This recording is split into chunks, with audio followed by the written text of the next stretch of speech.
Tudo bem com vocês? Eu e o professor Jefferson estamos aqui hoje para falar com vocês. Estamos aqui numa lavoura de cana-de-açúcar.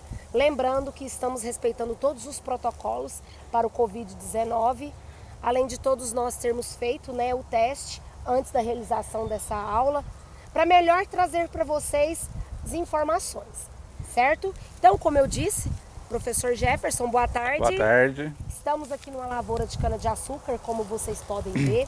E viemos falar um pouquinho com vocês, professor Jefferson, com culturas anuais, sobre fisiologia da planta de cana-de-açúcar. E eu vou falar um pouquinho da parte de administração rural. Espero que vocês gostem, que tenham bastante proveito e que seja, assim, uma aula bastante legal, virtual, mas muito legal para vocês. Vamos começar, professor Jefferson? Vamos sim, professor Nara. Boa tarde. Boa tarde. Boa tarde, pessoal. Como a professora disse, nós vamos falar para vocês um pouco sobre a morfologia e fisiologia da cana-de-açúcar. A cana-de-açúcar ela é composta por 4 partes. Raiz, qual a função da raiz? Sustentação e absorção de água e nutrientes, tá certo? A parte do colmo é onde é produzido os açúcares, a sacarose, as folhas, que são eretas, compridas, característica das plantas das gramíneas. E, posteriormente, quando ela fica adulta, ela tem algumas variedades que solta a parte de inflorescência, que é o pendão.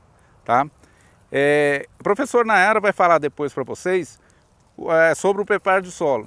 Porque o preparo de solo para a cana-de-açúcar tem que ser feito com implementos que consigam revolver o máximo possível do solo. Porque o sistema radicular da cana, quanto mais profundo ele estiver, mais condições que a planta tem de absorver em subprofundidade a água e os nutrientes, tá certo? Né, professora? Sim, com certeza, pessoal. Aqui no caso nós temos uma planta de rebrota, nós já tínhamos feito o plantio e aqui nós temos rebrota. Como vocês podem ver na amostra que o professor Jefferson está, a gente consegue ver a planta antiga. Então, para o plantio inicial da cultura de cana-de-açúcar, como o professor Jefferson diz, como é uma planta que tem uma touceira muito grande, a gente precisa revolver o máximo possível. Porque a gente sabe que uma planta bem nutrida, para ela desenvolver bem o seu potencial, ela precisa estar bem nutrida. E as raízes precisam, por exemplo, quando você vai dormir, se você dormir numa cama dura, no outro dia você não vai estar cansado e não vai produzir bem. A planta também. O solo, a terra, é o local onde a planta descansa também. E ela precisa de um solo macio, de um solo que vá... às vezes os nutrientes estão aqui presentes, professor Jefferson? Mas se o solo não estiver em boas condições, a planta não consegue absorver. Então por isso que a gente utiliza para o preparo do solo, gradagens bem profundas, E em casos extremos, que às vezes a gente está com o solo muito compactado, a gente utiliza subsoladores. Nesse caso aqui, eu quero que vocês observem bem. Olha a palhada que nós temos. Vocês estão vendo? A cultura da cana-de-açúcar, ela tem muitos tratos culturais. Por exemplo, essa cana aqui, daqui uns dias eles já vão entrar com a adubação, Adubação de cobertura, professor Jefferson. E são implementos pesados, implementos que causam muita compactação do solo. Essa palhada, olha que palhada, uma palhada muito boa. Ela ajuda não só na parte da matéria orgânica, mas também nessa entrada de implementos, para não ter aquele... Quando o pneu, dos implementos tocam aqui no solo, quanto mais largo o pneu, maior, é o tamanho a superfície de contato, mais problemas de compactação. Então, para plantio inicial, utiliza-se gradagens e muitas das vezes o subsolador, porque o solo, durante 6, 7 cortes, professor Jefferson, o solo acaba que fica bastante compactado. Então a gente utiliza gradagens profundas, aí 1 metro, 1,5 metro e subsoladores para o plantio, da cana-de-açúcar. Lembrando também, gente, que isso aqui é uma área de soqueira.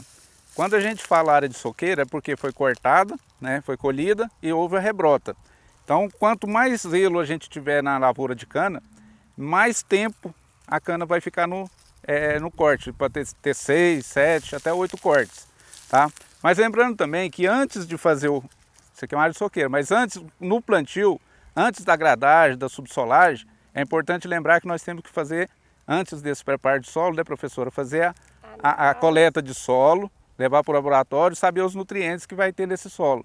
Para a gente poder fazer principalmente a calagem, que é a incorporação de calcário no solo para corrigir a acidez, eliminar o alumínio, né, e fornecer cálcio e magnésio. E complementando, junto com o calcário, as usinas utilizam também a aplicação de gesso, né, os dois em conjunto, calcário com a função principal de corrigir a acidez do solo e o gesso é um condicionador de solo. O que é isso? O gesso, o cálcio do gesso, ele é mais hidratado em água. Ele desce, o cálcio do gesso tem a condição de descer em maior profundidade do que o cálcio do calcário.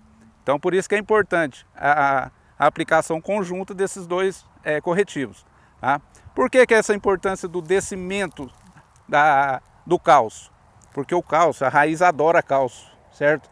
É um dos nutrientes que a raiz mais gosta, que a planta mais gosta. Então, se eu tenho cálcio, eu jogo o gesso desce, vai até 1 metro, 1,5 metros, pode chegar até 4 metros o cálcio do gesso.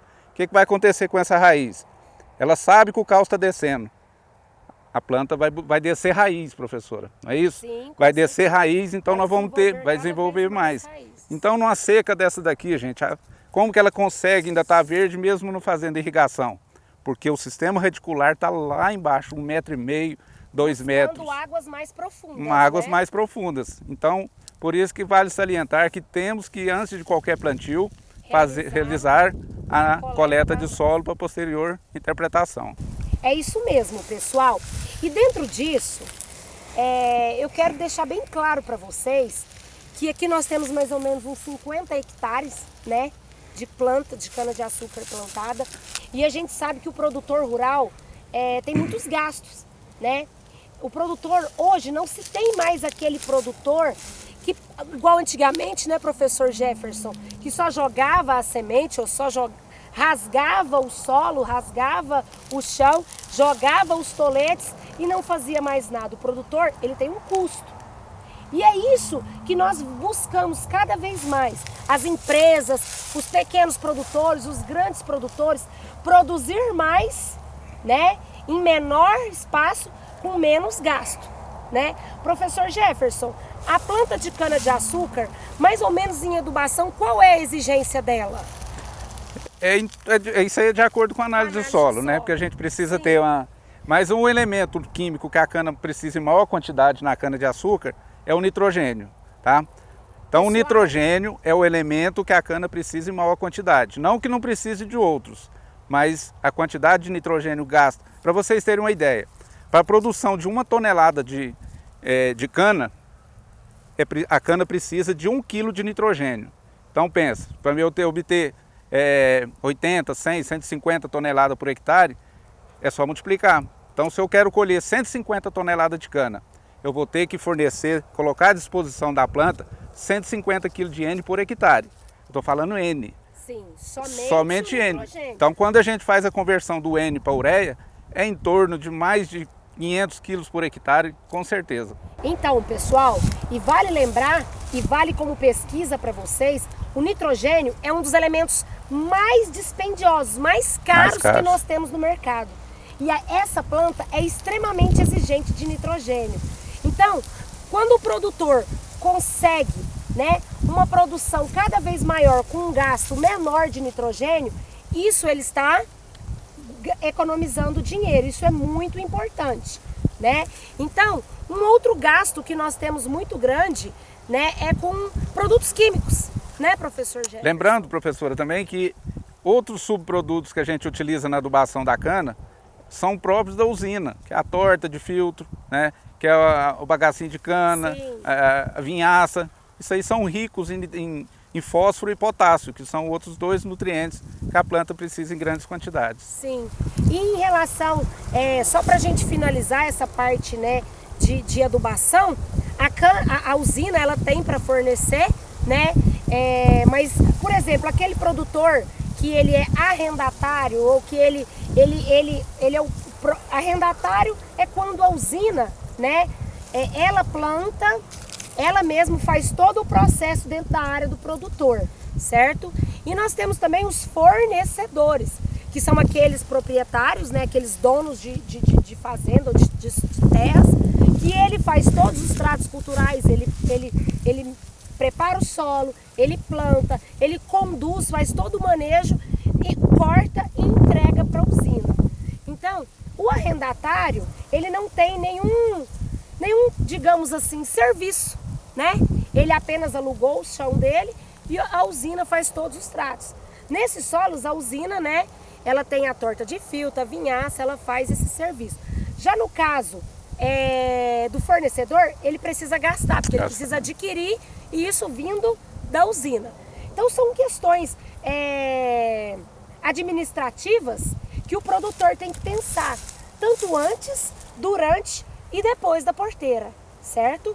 Por quê? Porque antes dele instalar tudo isso aqui, para chegar nisso aqui, vários aspectos têm que ser decididos. E também a parte de produtos químicos, né, professor Jefferson? Isso. Ele tem que fazer o manejo correto, porque nós temos aí, as pessoas às vezes nem imaginam, mas a formiga e o cupim é uma grande praga, né? Bem lembrado.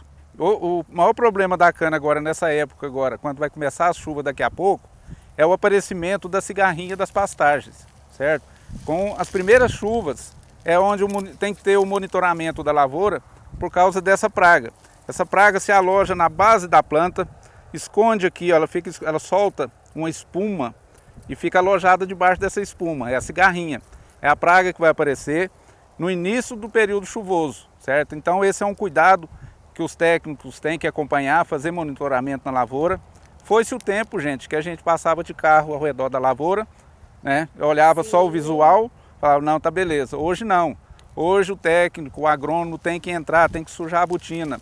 Arrancar, ó, como eu fiz aqui, arranca uma touceira, ver se não tem cupim, ver se não tem broca, ver se não tem cigarrinha, certo? Então isso é função dos técnicos. Sim, então o técnico tem que conhecer, tá? Vai chegar uma hora que nós vamos estar falando sobre pragas e doenças, que nós vamos estar mostrando mais evidente isso aí para vocês. Então, pessoal, é isso aí, né? Nós estamos aqui com a lavoura com uma rebrota, ainda está pequena, né, professor Jefferson? E dentro dos gastos, o que seria um outro gasto que a gente pode estar frisando, que você acha que é de extrema necessidade na cultura da cana-de-açúcar? Vocês podem ver que a palhada está ajudando, que não está tendo erva daninha. Mas o controle de ervas daninhas dentro do canavial é de suma importância. Como que a gente vai fazer essa colheita posteriormente mecanizada, não pode ter erva daninha atrapalhando a colheita. Então, o controle de ervas daninhas, como controle de larvas, controle de inseto e doença, são etapas primordiais durante o ciclo da cana. Certinho, professor Jefferson. E pessoal, só para a gente finalizar, hoje, nas aulas práticas de vocês, que nós fizemos para vocês trabalharam pulverizador, vocês trabalharam regulagem, né, de plantadeiras. E com o professor Hélio também, que hoje não vai ser o momento de vocês, mas nessa propriedade que nós estamos, que é aqui do colégio, nós temos também a parte de animais. Eu quero deixar para vocês aqui, né, como começar a pensar, a ter uma visão maior. Quantos investimentos não foram feitos nessa propriedade, né? Quantos investimentos são precisos ser? Hoje o produtor rural, ele não tem só que se atentar num pequeno espaço. Ele tem que ser um administrador. É cada vez mais importante o produtor rural ter na ponta do lápis as receitas e as despesas. Porque só assim ele vai saber qual é realmente o lucro dele. No mundo tão competitivo que nós estamos, né, professor Jefferson? Aquele que fica para trás, que não sabe, que não tem um livro caixa, que não sabe as suas despesas e as suas receitas, ele fica para trás. Ele fica à mercê de qualquer mercado banal que nós temos aí. É preciso se tecnificar, é preciso procurar tecnologias que estejam dentro de cada propriedade. Certo, pessoal? Professor Jefferson, o senhor tem mais alguma posição, algum questionamento? Não, só agradecer esse bate-papo que nós tivemos, Sim. Muito oportuno. e agradecer, né, que vocês se enganjem sempre mais, procure outras informações, né? O mercado hoje, né, tanto de outras culturas, muda todo ano. Então a gente tem que estar sempre em atenção. Produtos mudam, né? Tecnologias mudam. Então, o conselho que a gente dá para vocês é que continue estudando e se aperfeiçoando sempre. Boa tarde. É isso mesmo, pessoal. Espero que vocês tenham gostado, né? E estamos aí à disposição para qualquer dúvida, né, professor Jefferson? Tanto no nosso e-mail quanto no nosso WhatsApp. Nós estamos aí sempre para somar com vocês.